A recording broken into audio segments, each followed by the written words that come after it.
guys, welcome back. This is Nick. This is Faye. And we are Creogs over coffee.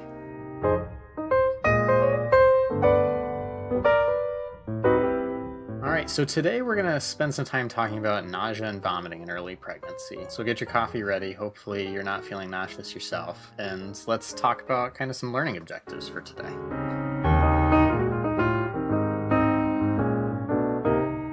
So number one, we're going to define and assess nausea and vomiting, or learn some ways to do that, and talk about Hyperemesis Gravidarum as well. We're going to describe the effects of early pregnancy nausea and vomiting on mom and baby, and then we're going to review the treatment of nausea and vomiting of early pregnancy. So Faye, nausea, vomiting.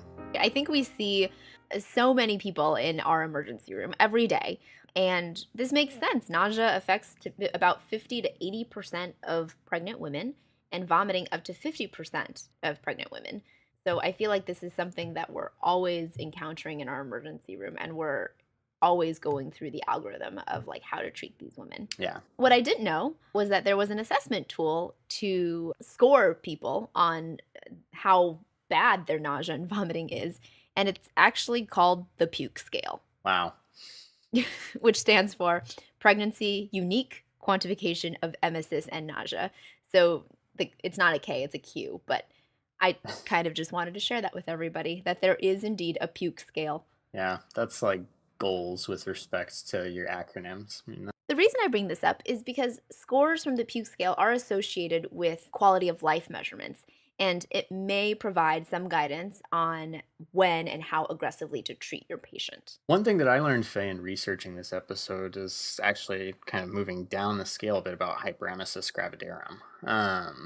One thing I learned is that it's a diagnosis of exclusion. So, you kind of have to rule out other causes of nausea and vomiting. You want to rule out things like infections like pyelonephritis or kidney stones or pseudotumor cerebri is another weird one that popped up in the practice bulletin. But then the other thing that I learned was that there's not a single accepted definition of Hyperemesis Gravidarum. I felt like I always learned that the most common thing is, nausea, vomiting, large ketonuria that's persistent, and 5% weight loss versus pre-pregnancy weight. But apparently that's not the standard definition. Nevertheless, the ACOG says that the incidence of hyperemesis is around 0.3 to 3% of pregnancies and is the most common indication for hospitalization in the first trimester. It's actually the second most common reason for non-delivery hospitalizations in pregnancy behind preterm labor. Next, we should talk about why women get nauseous and why they vomit when they're early pregnant. This is something that deserves a lot more research and is still a mystery, but there's multiple potential pathways. So when you get pregnant, there are multiple hormones that increase. One of them is beta-HCG, and there was a close temporal relationship between peak values of beta-HCG and peak nausea symptoms in trials. The second part is estrogen. It has been shown that nausea and vomiting increases with increasing estradiol levels. And we know that in women who take OCPs, the higher their estrogen levels are, it's been shown to increase nausea in a dose-dependent fashion. And we also know that with rising progesterone levels, you have relaxation of your smooth muscles. So relaxation of lower esophageal sphincter, decreased motility through your GI tract, and that can also lead to nausea and vomiting. Some alternative pathways that have been proposed on why women get nauseous include like an evolutionary pathway, suggesting that like as women were trying to ingest potentially dangerous foods, they'd vomit them back up. But one thing that ACOG does bring up in the practice bulletin is to say that, if you apply that theory kind of broadly and say like, oh, this is a natural response, don't eat poison, like you're probably going to end up under-treating a lot of women. And I wouldn't want to be undertreated for nausea and vomiting. I think this sounds miserable. Yeah, definitely. And then the last potential risk factor, which is an interesting one, but hasn't really ever been demonstrated in a study, is like a psychologic reason. Whether women are like predisposed because of societal expectations or because of certain personality types. Again, it's a thought, but it's never been shown in a study. And again, I think whatever reason for you getting nauseous or having vomiting at the beginning of your pregnancy, you really should be treated for it. And then things to also think about in someone who does have hyperemesis gravidarum is to look for other reasons. So do they for some reason have an increased amount of beta HCG? So is this a twin pregnancy or is this a molar pregnancy? And then also other risk factors will be like, of course, a history of hyperemesis gravidarum or motion sickness, history of migraines, family history. One that came up in the practice plan I thought was interesting and sort of goes along with this estrogen theory is that apparently if you're carrying a female fetus, your nausea and vomiting may be worse. What about the maternal and fetal effects of nausea and vomiting, Nick? Like why do we care outside of the woman feeling terrible at the beginning of her pregnancy? What are some consequences that could happen to mom or baby? Yeah, obviously, besides just feeling cruddy all the time, you'd rather keep pregnant women out of the hospital in the first trimester if you can. So that kind of morbidity between the hospitalization or psychosocial things are certainly primary on our mind. There are some rarer things though, especially with really bad nausea and vomiting. You think about Wernicke's encephalopathy, right? Like back in medical school, you probably remember this being associated more with alcoholics, where their thiamine or vitamin B1 depleted, and then they end up with this Wernicke's encephalopathy when you try to infuse them back with sugar to give them nutrition. This can happen to Mhm. pregnant women too. If they're not ingesting enough of the vitamin B1, then they can also end up with Wernicke's encephalopathy. Yeah. Other stuff like Mallory Weiss tears or esophageal rupture from repeated retching can also be consequences. With respect to fetal effects, there's really, I'd say the literature is mixed on that. There's some studies that demonstrate maybe like worse nausea vomiting can be associated with low birth weight, but really there's not a lot of other studies that suggest there are worse effects because of that. But if mom has suboptimal nutrition, then certainly there can be problems with the fetus.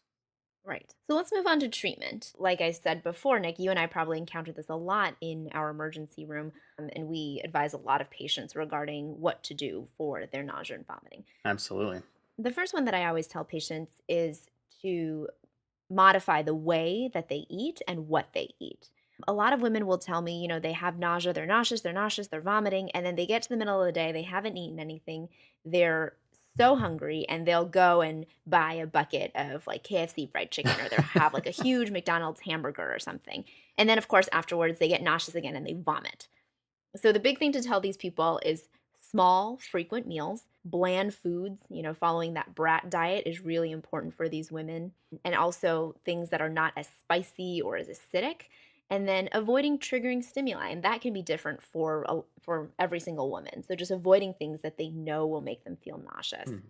And other things could be things that they can get over the counter, things like getting some ginger. And there have been randomized controlled trials that does demonstrate a benefit for nausea with ginger. Moving beyond sort of these lifestyle modifications or things that you can do on your own, one thing pregnant women are often reluctant to do, but oftentimes can give them a lot of benefit, or having some sort of medication on board to help with nausea and vomiting. The first line thing that we should be using is a combination of vitamin B6 or pyridoxine with doxylamine. ACOG mentions this, that this is safe, it's efficacious, and it should be your first line. There's really not a lot of side effects other than potentially some sedation associated with the antihistamine effects of doxylamine. And the recommended dosing is variable in the studies, but 10 to 25 milligrams 3 to 4 times a day of B6, and 10 to 12.5 milligrams 3 to 4 times a day of doxylamine. There are combination and extended release formulations that are available, that those can be a little bit more expensive. Faye, what would you jump to next? Usually I will continue with oral medications. Usually I'll go to the dopamine antagonists, so things like Reglan or Phenergan. And these are things that I tell patients with the Reglan especially, they can take up to 4 times a day. Sometimes you can take it, 30 minutes before meals to use it as a pro-motility agent. Hmm. Potential side effects would be things like dry mouth, dizziness, dystonia with prolonged use, and drowsiness. And you should be careful if you're prescribing it to someone who's taking any kind of atypical antipsychotics. Yeah, and I think kind of jumping from there, the other one that I might jump to at this point would be antihistamines. So things Hmm. like diphenhydramine or Benadryl, or dimenhydrinate, which is Dramamine. Similar types of side effects, dry mouth, constipation, sedation. A little less worry with this group about the dystonia. And then third line here for me is if nothing else is working, I'll go for the serotonin antagonist, so the ondansetron, the granisetron. Really, those side effects can be, again, things like drowsiness, constipation. There is a potential worry for QT prolongation. So it really, if you have a patient that has a history of cardiac conduction abnormalities, you should be avoiding this medication. And the other reason I use it as third line is because there is some question of fetal safety. So there have been studies that have been plus minus about question of a link with cleft lip and cleft palate and cardiac defects. So there is some consideration of maybe avoiding this medication before 10 weeks gestation. But if you have someone who's coming in, they're nauseous, they're vomiting, nothing else is working, I think, Zofran is still something that you should consider for that person. Yeah, I feel like we use it pretty commonly too. We do. Unlike probably the last line thing, I would say that I don't think I've ever used it, but one that's listed as an option would be using steroids. So methylprednisolone or prednisone. The steroids may reduce rehospitalization in patients with hyperemesis gravidarum. So again, you're using this as like something to keep people out of the hospital with nausea and vomiting. But again, you should use these with care and use these again as your last line because there are some studies that have demonstrated a modest association with cleft lip and palate, especially if you use them before 10 weeks. Now, Faye, I think this is a lot of information, and fortunately, when we were coming up with this, the practice bulletin ended up being an excellent resource. There's a lot of good information there, practice bulletin number 189. On our website, we'll have sort of the ACOG recommended treatment algorithm, as well as some other resources that are important things to remember, like those QT prolonging drugs that you should avoid with Zofran. All right, so I think that pretty much brings us to the end of our podcast on nausea and vomiting of early pregnancy.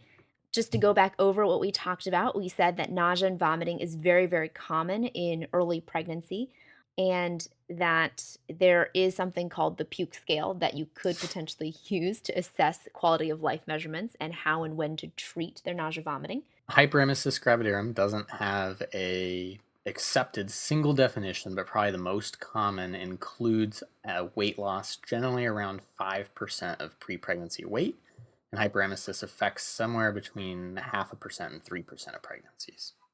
There are many reasons why women get nauseous, and right now we still don't know exactly that reason, but there are multiple potential pathways. And in terms of complications for nausea and vomiting overall, really we focus a lot on MOM, the medical and psychosocial morbidity of prolonged nausea vomiting. And in terms of treatment, first line is always non-pharmacologic, so things like lifestyle modifications, things that you can get over the counter like ginger. And lastly, we have our pharmacologic therapies, which roughly going in order, you want to start with B6-doxylamine, move to your dopamine antagonists, the metoclopramide, Reglan, promethazine, Phenergan type. Then from there, antihistamines, serotonin antagonists like Zofran, and finally steroids is your last line. All right, Nick. So I think that's the end of this episode. Once again, I'm Faye. And I'm Nick. And this has been Creogs Over Coffee.